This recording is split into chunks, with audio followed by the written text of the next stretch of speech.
गौरी कव्वी की शादी हुए काफी समय हो गया था, परंतु अभी तक गौरी कव्वी के यहाँ कोई संतान ना थी। पहले तो उसका पति कालू कौवा उससे बहुत प्यार करता था, परंतु अब उसका पति भी उसे हर समय बांझ होने के ताने देता रहता था। क्या क्या आशाएं थी मेरे दिल में। हमारे बच्चे होंगे, भरा हुआ परिवार होगा। मुझे क्या पता था कि तुम बांझ हो और मैं एक बांझ कौवी को ब्याह कर ले आया हूँ। संतान का होना या ना होना मेरे बस की बात थोड़ी है। अगर हमारे भाग्य में संतान हुई तो भगवान हमें जरूर देगा। अब जाओ और अपना भोजन ले आओ। मैं कहाँ से भोजन ला ला कर पेट भरूं तुम्हारा। पति जी, सबके पति ही भोजन लाते हैं, आप कौन सा अकेले मेरे लिए भोजन लेकर आते हो। एक बार कहा कि जाओ, आज के बाद अपना भोजन तुम खुद ही लाया करोगी। वो गौरी कव्वी वहाँ से जाने ही वाली थी कि वहाँ कालू कौवे का मामा जी आ जाता है। आए आए मामा जी, आज बिना बताए ही कैसे आना हुआ। एक जरूरी काम से आया हूँ। ये बताओ कि तुम्हारी पत्नी के कोई अंडा हुआ अभी तक या नहीं। मामा जी, वही रोना तो मैं अभी अभी रो रहा था। मेरा भी दिल करता है कि मेरी भी संतान हो, और ये बांझ है कि हर समय खाने पर जोर देती रहती है। इसे तो संतान की जरूरत ही नहीं। ये आप मेरे दिल से पूछ कर देखें, आप तो रात को सो जाते हो और मैं सारी रात होती रहती हूँ। शादी के बाद हर कव्वी की इच्छा होती है कि वो माँ बने। कालू, मेरे पड़ोस में एक कौवी रहती है। उम्र भी ज्यादा नहीं है। वो शादी करना चाहती है। उससे मैंने तुम्हारी बात की है। मामा जी, ये आप क्या कह रहे हैं? क्या आप मेरे ऊपर सौतन लाने की सोच रहे हैं? तुम बांझ हो और हम कब तक इंतजार करें। पूरा 1 साल तो हो गया है तुम्हारी शादी को। मामा जी, मेरी तरफ से हाँ है। आप जाएं और बात पक्की करें उस कवि जी से। गौरी कव्वी से ये बातें बर्दाश्त नहीं हो रही थीं। वो कुछ कर भी तो ना सकती थी, इसलिए वो वहाँ से चली जाती है। बात तो मैंने पक्की कर दी है। तुम कल आना और ब्याह कर ले आना उसे। वो तुम्हारे घर को अच्छे से संभालेगी और फिर जल्दी ही तुम्हारे घोंसले में भी छोटे छोटे बच्चे होंगे। क्या बात है गौरी बहन, आप रो क्यों रही हैं? सब ठीक तो है ना? चिड़िया बहन, संतान का ना होना पक्षियों की बस की बात तो होती नहीं। कालू हर समय मुझे बाज बाज कहता रहता है और अब तो वो मेरा भोजन भी नहीं लेकर आता।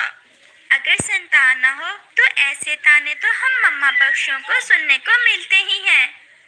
आज कालू का मामा जी आए हुए थे और वो तो कालू की दूसरी शादी कर रहे हैं। गौरी, मुझे तो पहले ही डर था इस बात का।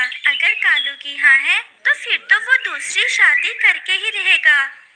उसने तो मेरी भी शर्म ना की, मेरे सामने ही मामा जी को हाँ करती थी। अच्छा, अब चुप कर जाओ। ये लो अमरूद खा लो, तोता देकर गया था मुझे, बहुत मीठा है। फिर ऐसे ही शाम हो जाती है। गौरी और चिड़िया वहाँ से चली जाती हैं। वो मेरी लाल वाली पगड़ी जो मैंने शादी पर पहनी थी, वो कहाँ रखी हुई है? वहाँ पड़ी है। और वो फूलों की माला कहाँ है?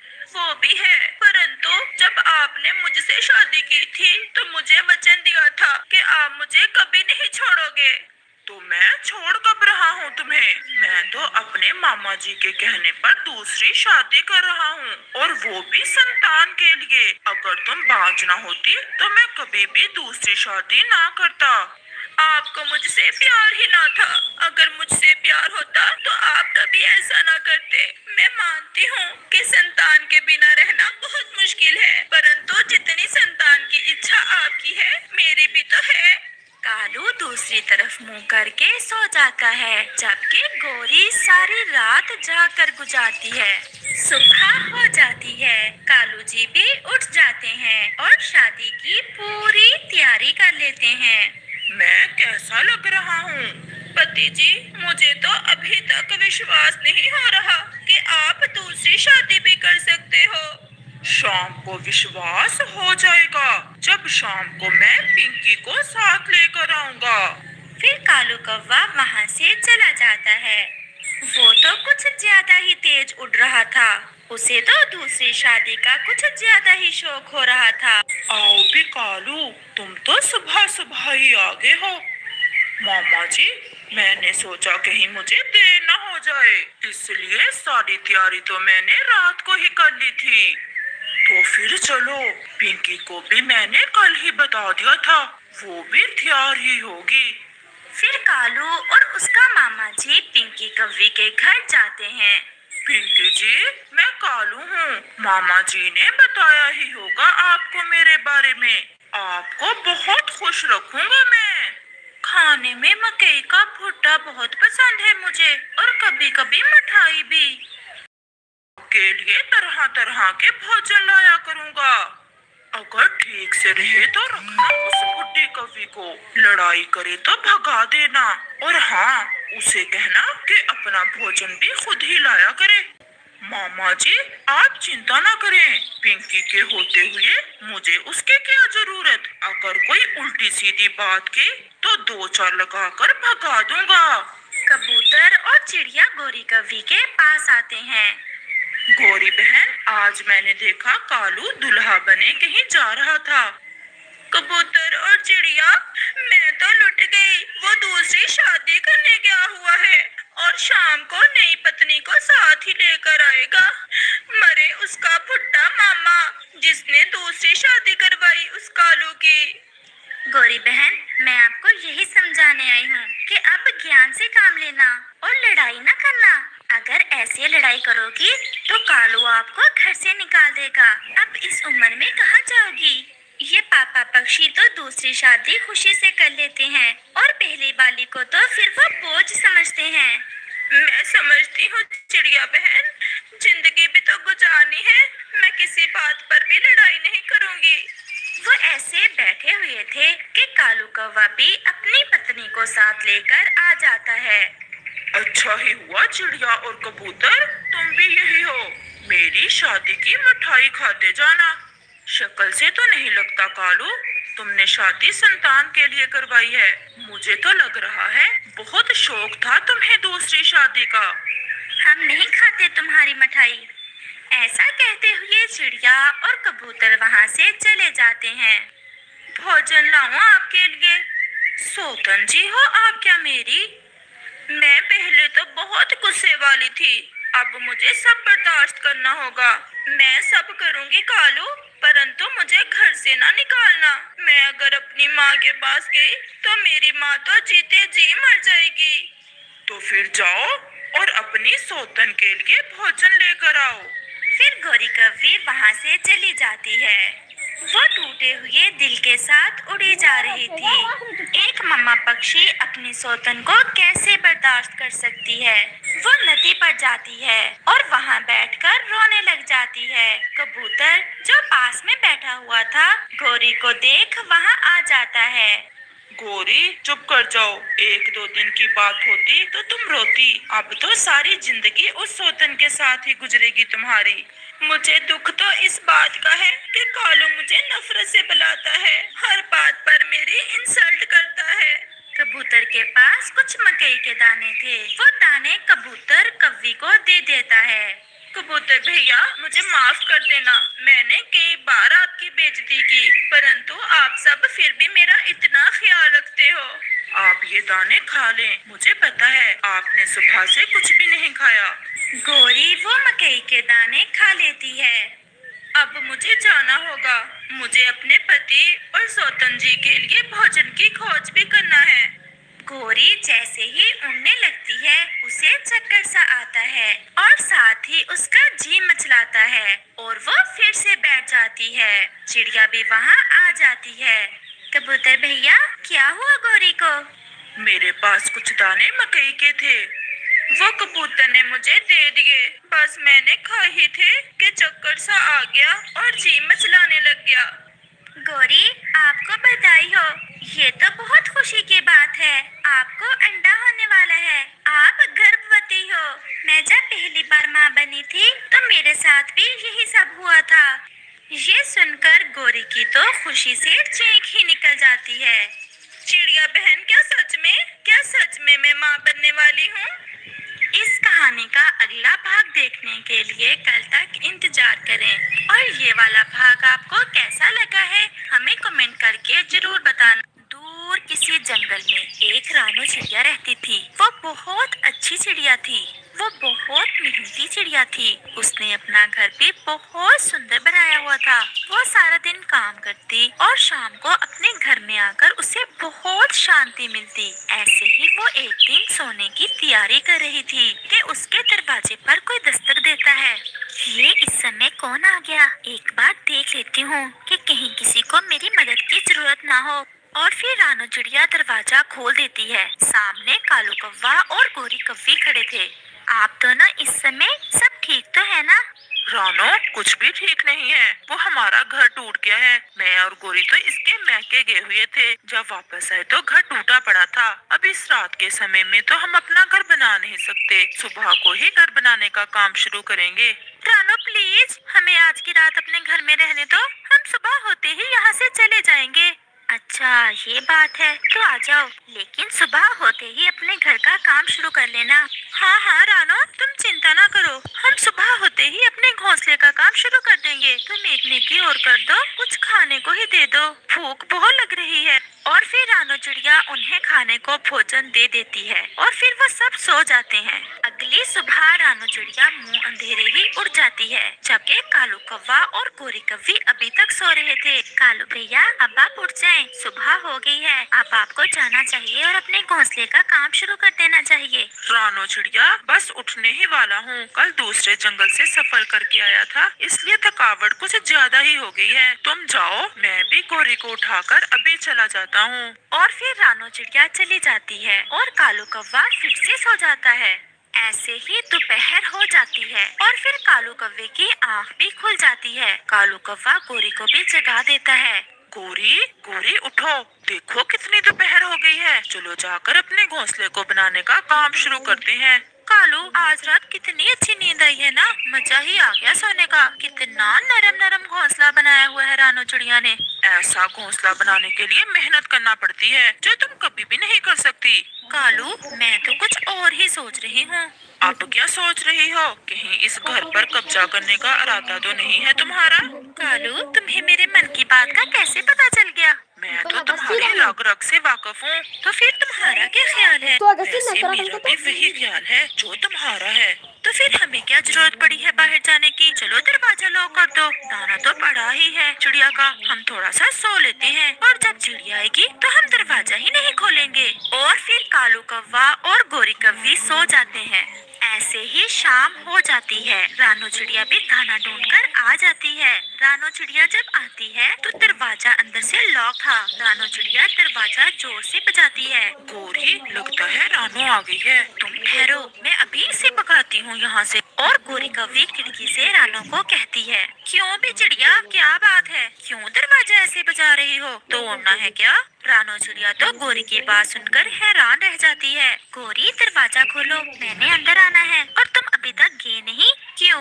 हम क्यों जाएं अपना घर छोड़कर? गोरी, ये तुम क्या कह रही हो? ये मेरा घर है, तुम जल्दी से दरवाजा खोलो वरना मैं सब पक्षियों को इकट्ठा कर लूंगी। जिसे भी इकट्ठा करना है कर लो, ये हमारा घर है। गोरी प्लीज, इतना जुल्म ना करो मेरे साथ। बाहर ठंड भी बहुत ज्यादा है, तो मुझे अंदर आने दो। लेकिन गोरी कौवी रानो चिड़िया की एक नहीं सुनती। रानो चिड़िया तो बेचारी बस बंद दरवाजा देखती रह जाती है।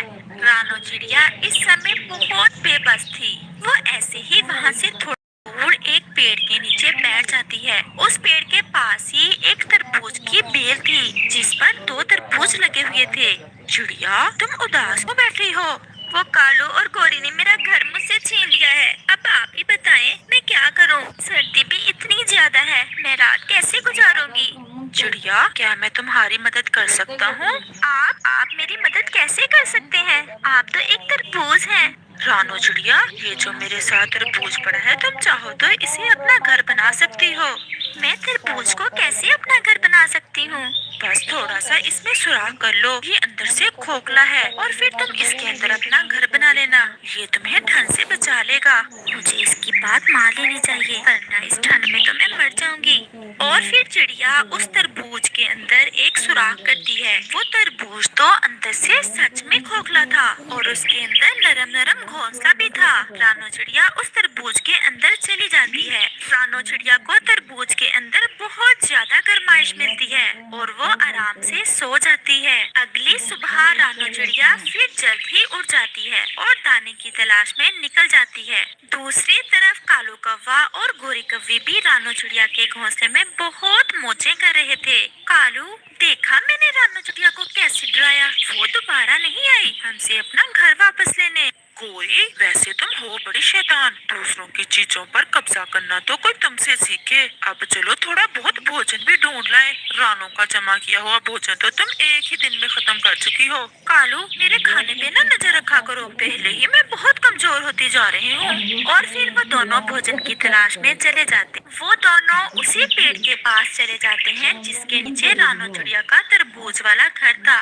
गोरी की नजर अचानक से रानो चिड़िया पर पड़ती है। वो तरबूज के अंदर चली जाती है। कालू, वो देखो रानो, वो उस तरबूज के अंदर चली गई।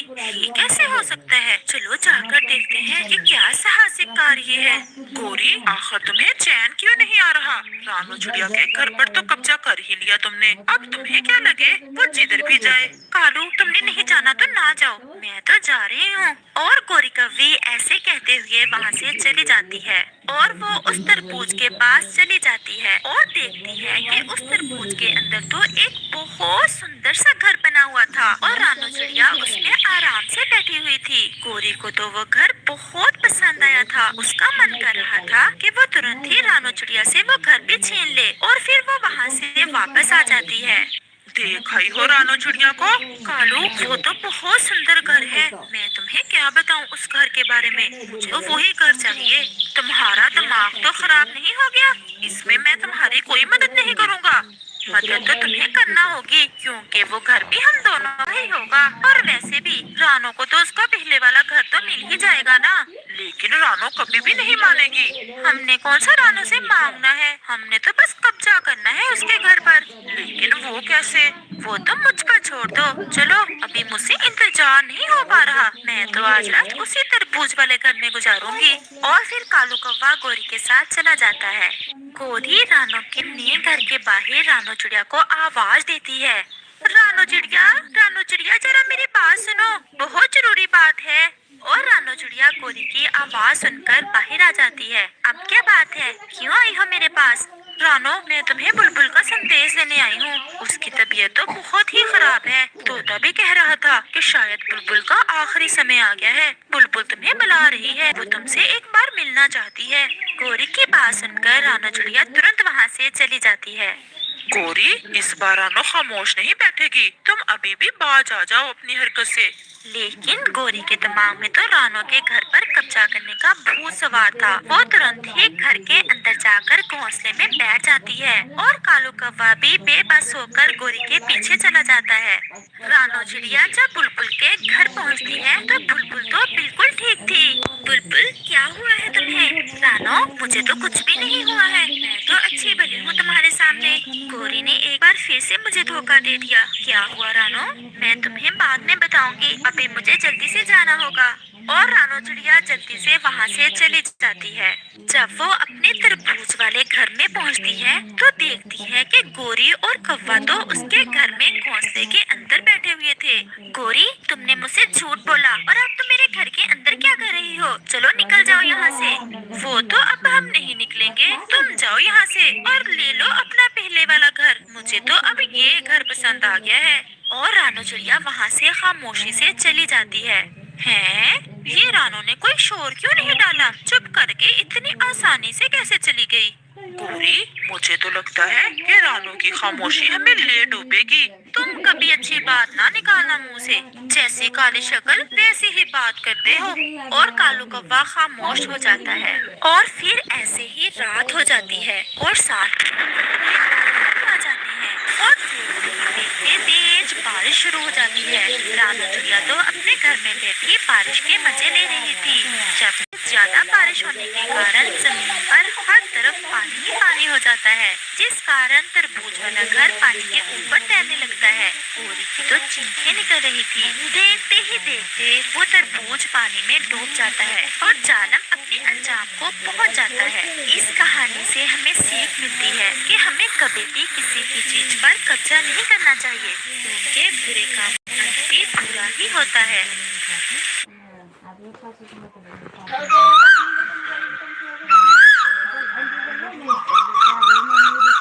इस कहानी के कल वाले भाग में आपने देखा कि कैसे कालू कौवा अपनी पत्नी गोरी को बांझ होने के ताने देता और फिर कैसे कालू कौवा दूसरी शादी पिंकी कौवी से कर लेता है। और फिर जब कालू कौवा दूसरी शादी कर लेता है तो फिर एक दिन कैसे गोरी कौवी भी माँ बनने वाली हो जाती है। देखा गोरी बहन, भगवान ने आपको भी संतान की खुशी दे दी। अब जल्दी से घर जाकर कालू को बताएं, वो भी बहुत खुश होगा और देखना अब वो तुम्हारा भी बहुत अच्छे से ध्यान रखेगा।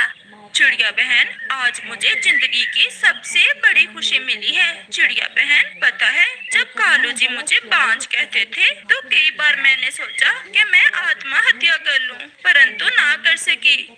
ऐसे ही शाम हो जाती है। चिड़िया और गोरी कौवी वहाँ से चली जाती हैं। पिंकी कौवी और कालू कौवा घर में ही थे।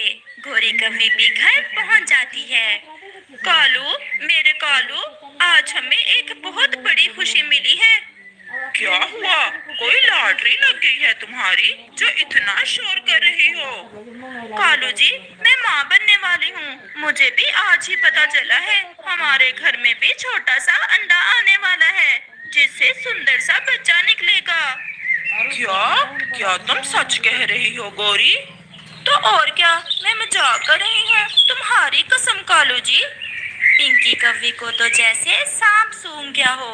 वो तो ये बात सुनकर दुखी हो जाती है। अच्छा, अब चुप कर जाओ, मुझे बहुत नींद आ रही है, मुझे सोने दो। ऐसे रात भी हो जाती है और वो सब सो जाते हैं।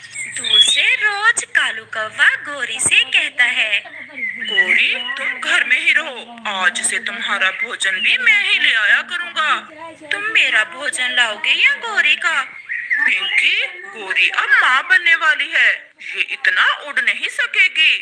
पति जी, आप मेरी चिंता ना करें, मुझे तो चिड़िया बहन भोजन दे जाएगी। आप अपना और पिंकी का भोजन ले आए। फिर पिंकी कौवी और कालू कौवा वहाँ से चले जाते हैं। वो सीधे नदी पर जाते हैं। वहाँ चिड़िया और कबूतर भी बैठे हुए थे। कौवे भैया, बधाई हो, गोरी माँ बनने वाली है। हमें किस चीज की बधाई दे रही हो? जाकर गोरी को बधाई दो। बदतमीज कवि, हम कई सालों से इकट्ठे रह रहे हैं, हम एक दूसरे की खुशी को अपनी समझते हैं। अगर गोरी के अंडा होने वाला है तो तुम क्यों इतना जल रही हो? कालू कौवा खामोश रहता है। और तुम्हारी शादी को भी तो कई दिन बीत गए हैं। संतान के लिए ही तो कालू ने शादी की थी तुमसे। अभी तक कोई खुशी की खबर नहीं सुनाई आपने। अब जल्दी जल्दी आप भी खुशी की खबर सुनाएं और हम आपको भी बधाई दें। चलो कालू जी, कहीं और जाकर बैठते हैं, मुझे नहीं यहाँ बैठना इन पक्षियों के पास। फिर पिंकी कालू कौवे को लेकर वहाँ से चली जाती है। गोरी बहन, ये ले भोजन, और तुम भोजन की चिंता ना करना, कबूतर भैया भी आपको भोजन दे जाया करेगा। चिड़िया, मेरे दोस्त कितने अच्छे हैं जो मेरा इतना ख्याल रखते हैं। अब मुझे भी कुछ ना कुछ करना होगा। अगर मैंने कोई बड़ा नाटक ना किया तो फिर कालू जी गोरी से प्यार करने लगेंगे और मुझसे दूर हो जाएंगे। मैं भी माँ बनने का नाटक करती हूँ। कौवा जो थोड़ी दूर भोजन लेने गया हुआ था वहाँ आता है, जिसे देख पिंकी कालू कौवे से कहती है, कालू जी, आज मेरा दिल मचला रहा है। सुबह से ही मुझे ऐसा लग रहा है। माँ जी कहती थी कि जब ऐसा हो तो कोई खुशी आने वाली होती है।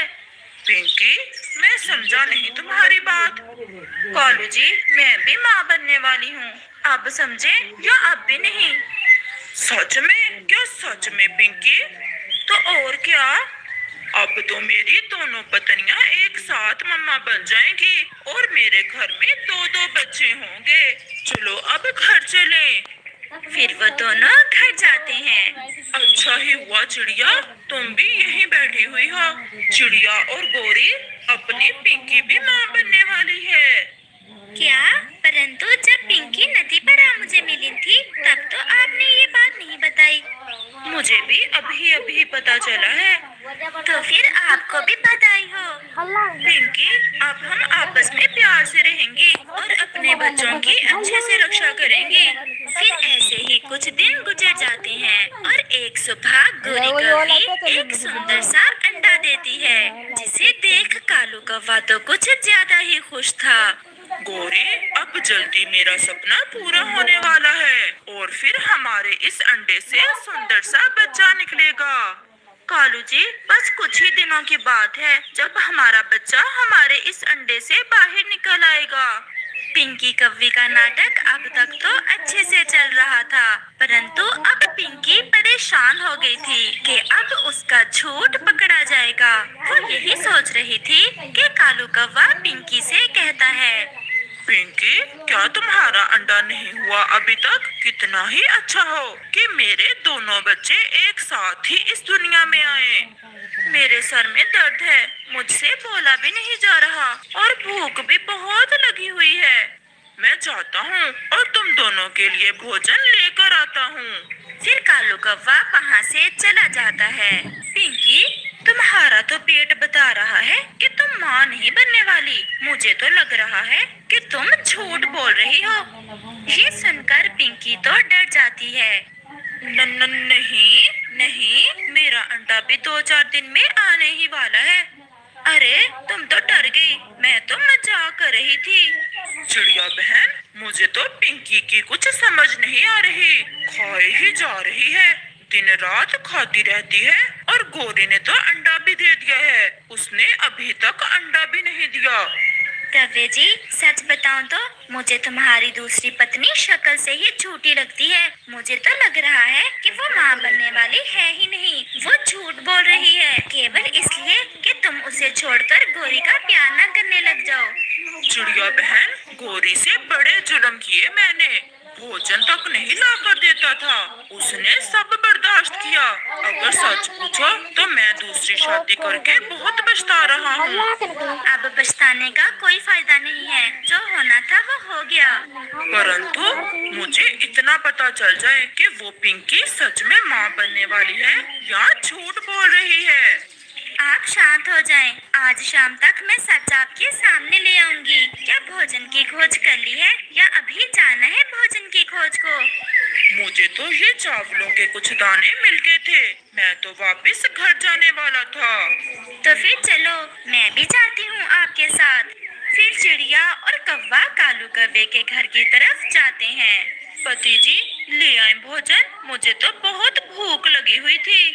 अंडा होने वाला है ना, इन दिनों में भूख कुछ ज्यादा ही लगती है। चिड़िया बहन, आज तो सारा दिन मैं अपने अंडे पर ही बैठी रही हूँ। अगर ऐसे ही अंडे पर बैठी रहोगी तो फिर तो 2-4 दिन में आपके अंडे से बच्चा भी निकल आएगा। पिंकी, जरा चलो तो हमारे साथ। कालू भैया कह रहे थे कि तुम्हारा चेकअप करवाना है। परंतु कहाँ चलूं? चीलती के पास, और कहाँ? वही बताएगी कि अंडा ठीक तो है। गोरी तो समझ जाती है कि चिड़िया ऐसा क्यों कह रही है। ये ठीक है चिड़िया बहन, पिंकी का चेकअप करवा ही लें और ये भी पता चल जाएगा कि पिंकी की नॉर्मल डिलीवरी है या ऑपरेशन होगा। ये सुनकर पिंकी तो जान जाती है कि अब तो झूठ पकड़ा ही जाएगा। फिर कालू भी बोलता है, चलो चलो पिंकी, जल्दी चलो, समय थोड़ा है, हमें शाम तक लौट कर भी आना है। आप खामोश क्यों हैं? कुछ बोल क्यों नहीं रही हैं? बस इतना था कि पिंकी तो जोर जोर से रोने लग जाती है। वो सब पिंकी से रोने का कारण पूछते हैं। कालू जी, मैंने आपसे झूठ बोला कि मैं माँ बनने वाली हूँ। मुझे डर था कि आप मुझे छोड़ दोगे, परंतु आज मैं सब सच बताना चाहती हूँ। कालू जी, अगर आपकी मुझसे दूसरी शादी थी तो मेरी भी आपसे दूसरी शादी ही थी। मेरे पहले पति ने मुझे छोड़ दिया था क्योंकि मैं कभी माँ नहीं बन सकती। मैं 5 हूँ। ये सुनकर तो वो सब हैरान हो जाते हैं। अब प्लीज मुझे अपने घर से ना निकालना। मैं आज से गौरी बहन और आपका भोजन भी ले आया करूँगी। मुझे सब काम करने आते हैं। वो तो कालू जी ने मेरी आदतें खराब कर दी थी। कालू जी, ये सब तुम्हारे मामा जी का किया धरा है। अब पिंकी को कुछ ना कहना। 2 दाने और 1 छत, इससे बढ़कर ये क्या मांगेगी आपसे। और फिर ऐसे कालू जी की आंखें खुल जाती हैं और कुछ दिनों के बाद गौरी के अंडे से भी बच्चा निकल आता है। बीबी उनके साथ ही रहती है। दूर किसी जंगल में सब पक्षी बहुत मजे की जिंदगी गुजार रहे थे। मौसम भी ठीक था, इसलिए जंगल में भोजन की कोई कमी न थी। और फिर अचानक से उन पक्षियों की जिंदगी में एक बड़ी मुसीबत आ जाती है, क्योंकि पास वाले पहाड़ों की गुफा में उल्लू आ गए थे। और वो उल्लू अब इन पक्षियों को बहुत तंग करते थे। तोते भैया, कितनी शांति थी हमारी जिंदगी में, लेकिन इन उल्लुओं ने तो हर तरफ खौफ फैला दिया है। मैं कल जा रही थी नदी की तरफ पानी पीने, लेकिन वहाँ 2 उल्लू बैठे हुए थे। उन्होंने मुझे नदी से पानी नहीं पीने दिया। रानो चिड़िया, ये तो बड़ी परीक्षण आ गई है हम पक्षियों पर, लेकिन हमें अब इसका कोई उपाय सोचना होगा। तोते भैया, चलो हम कबूतर के पास जाते हैं, शायद वो ही हमें इसका कोई उपाय बता सके। और फिर वो दोनों कबूतर की तरफ चले जाते हैं। कबूतर, इतना बड़ा सर है तुम्हारा, तो फिर इतना बड़ा दिमाग भी होगा। तोते जी, मेरा जितना बड़ा सर है, तुम्हारी नाक अकेली उससे बड़ी है। अब मजाक छोड़ो तोते, जिस काम से आए हैं वो बात करो। यार कबूतर, उल्लुओं की वजह से सब परेशान हैं। रानो चिड़िया बता रही है कि अब तो 2 उल्लू नदी के पास बैठे हुए हैं और वो किसी पक्षी को नदी से पानी भी नहीं पीने देते। कबूतर भैया, तुम बताओ अब हमें क्या करना होगा। ऐसे तो जीवन बहुत मुश्किल हो जाएगा। अब पानी पीने दूसरे जंगल रोज तो नहीं जा होगा हम सब पक्षियों से। चिड़िया और तोते, मैं भी बहुत परेशान हूँ। अभी तो बात पानी तक है। मुझे डर है कि वो उल्लू हमारे घोंसलों को ही ना गिरा दे और हमें मार ही ना दे। हम ऐसा करते हैं कि उन उल्लुओं के पास जाते हैं और उन्हें कहते हैं कि हमें अपने किसी बड़े उल्लू से मिलाए, और फिर उस बड़े उल्लू से पूछते हैं कि आखिर उनके पेट में दर्द क्या है, क्यों वो हम मासूम पक्षियों को तंग कर रहे हैं। कबूतर भैया, बात तो तुम्हारी ठीक है, हम ऐसा ही करते हैं। और फिर वो तीनों उन उल्लुओं से मिलने नदी की तरफ चले जाते हैं। तुम फिर आगे, एक बार तुम सब पक्षियों को बताया नहीं कि नदी का पानी सिर्फ हम उल्लुओं के लिए है। तुमने अगर पानी पीना है तो दूसरे जंगल जाओ। उल्लू जी, हम लंबे समय से रह रहे हैं इस जंगल में, लेकिन आज तक हमें किसी ने भी इस नदी से पानी पीने से नहीं रोका। फिर आप क्यों हमें पानी पीने नहीं देते? ये हमारे बड़े उल्लू का आदेश है। हम इससे बढ़कर और कुछ नहीं जानते। बड़ी बड़ी आंखों वाले सुंदर उल्लू जी, आप सच में कितने सुंदर हो। क्या आप हमें बड़े उल्लू से मिला सकते हो? उल्लू अपनी सुंदरता की तारीफ सुनकर बहुत खुश हो जाता है। हाँ, मैं कर सकता हूँ। मैं मिला देता हूँ तुम पक्षियों को अपने बड़े उल्लू से। आप खुद ही जानकारी ले लो। हम तो अपने बड़ों के आदेश के बादे हैं। और फिर वो सब बड़े उल्लू से मिलने गुफा की तरफ चले जाते हैं। तुम इन पक्षियों को यहाँ क्यों लेकर आए हो? सॉरी, नींद खराब कर दी मेरी। आप गुस्से ना हो बड़े उल्लू जी, हम तो बस ये पूछने आए हैं कि आप हमें नदी से पानी क्यों नहीं पीने देते। ये जंगल और ये पानी अब हमारा है। अब तुम नदी से पानी पियोगे तो क्या तुम्हारा जूठा पानी मैं पीऊंगा? तुम अपना कोई और बंदोबस्त करो। हम बहुत पुराने पासी हैं इस जंगल के, आप हमें इतना भी कमजोर ना समझे। लेकिन हम लड़ना नहीं चाहते, हमें अपने से ज्यादा अपने छोटे छोटे बच्चों की चिंता है। सुना था तोते की जबान बड़ी होती है, आज देख भी लिया। कमजोर कौन है ये तुम्हें पता चल जाएगा। बस थोड़ा इंतजार करो तो हम भी फिर देख लेंगे। उल्लू जी, ये दोनों तो ऐसे ही बोल रहे हैं फजूल में। मैं आपकी मिन्नती करती हूँ, आप प्लीज हमें नदी से पानी पीने दें। ये आपकी बड़ी कृपा होगी हम सब पक्षियों पर। मेरा दिमाग इस तोते ने और कबूतर ने पहले ही खराब कर दिया है। अब तुम सब पक्षी जा सकते हो। ऐसा ना हो कि मेरे परिवार के दूसरे सदस्य जाग जाएं और तुम्हारे पंख ही नोच ले। और फिर वो तीनों वहाँ से चले जाते हैं। आप दोनों ने ऐसे ही लड़ाई शुरू कर दी उस बड़े उल्लू से। चिड़िया, वो हमें कमजोर समझ रहे हैं। हम जितना डरेंगे उनसे, वो उतना ही ज्यादा हमें डराएंगे। मुझे तो बहुत गुस्सा आ रहा था उस गंदी गंदी आंखों वाले उल्लू पर। मेरा तो मन कर रहा था कि दो चोंच मारकर उसकी आंखें ही निकाल दूं। और फिर रात हो जाती है और सब पक्षी अपने अपने घोंसलों में सो जाते हैं। लेकिन वो उल्लू तो गुस्से से भड़का हुआ था। और फिर जैसी ही रात होती है, वो बड़ा उल्लू अपने परिवार से ऐसे कहता है। सब चलो और गिरा दो उन पक्षियों के घोंसलों को।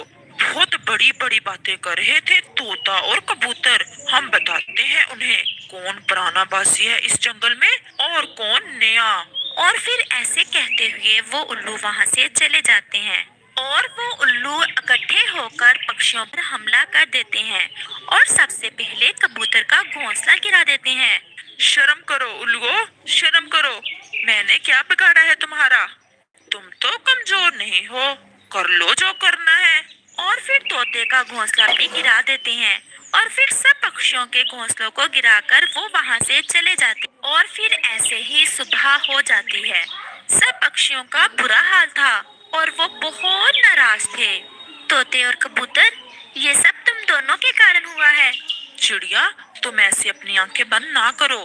तुम अच्छे से जानती हो हमारा जितना दोष है।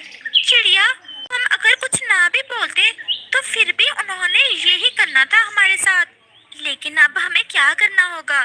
मुझे पक्का विश्वास है कालू कव्वे के पास इसका कोई ना कोई उपाय जरूर होगा।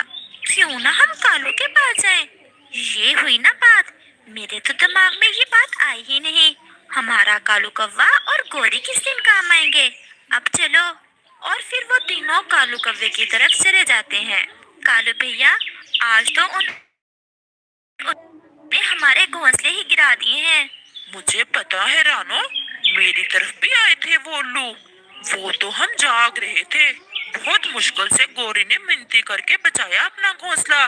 कालू, आज सारी चोरियां जो तुमने की हैं हमारी, उनका हिसाब बराबर हो जाए। अगर कोई उपाय निकालो उन उल्लुओं को भगाने का। तोता जी, मैंने और गोरी ने सारा प्लान तैयार कर रखा है। तुम चिंता ना करो। अब उल्लू मरेंगे और जरूर मरेंगे। वो कैसे कालू भैया? चिड़िया, हम ऐसे उन उल्लुओं का मुकाबला नहीं कर सकते। हम कमजोर हैं और उल्लू बहुत ताकतवर। वो लड़ाई में विशेषज्ञ हैं। हमें ज्ञान से काम लेना होगा। बस जो जो मैं कहता हूँ तुम वैसे वैसे ही करते जाओ। सबसे पहले काम ये कि तुम सब पक्षी मुझे मारो। क्या हुआ कालू जी? मारना उल्लुओं को है और तुम कह रहे हो मुझे मारो। और फिर गोरी सब पक्षियों को पूरा प्लान बताती है और पक्षी बहुत खुश होते हैं। और फिर पक्षी कव्वे को मारना शुरू कर देते हैं और कव्वे के सर से थोड़ा खून भी निकाल देते हैं। और फिर कव्वा सीधा उन उल्लुओं की तरफ चला जाता है और उन उल्लुओं की गुफा के बाहर एक पेड़ पर बैठ जाता है। और फिर शाम हो जाती है और उल्लू भी सोकर उठ जाते हैं। और फिर कव्वा उन उल्लुओं के पास जाता है।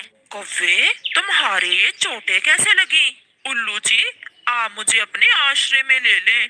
जो दुश्मन आपके हैं वही मेरे हैं। मुझे उन पक्षियों ने बहुत ज्यादा मारा है और आपने जो उनके घोंसले गिराए हैं, सारा गुस्सा उन्होंने मुझ पर निकाला है। वो क्यों कव्वे? उन्होंने तुम्हें क्यों मारा? कहते थे तुम उल्लुओं के दोस्त हो, इसलिए। अब मैं भी वापस नहीं जाऊंगा। आप मुझे सामने उस बड़े पेड़ पर अपना घोंसला बनाने की अनुमति दे दें।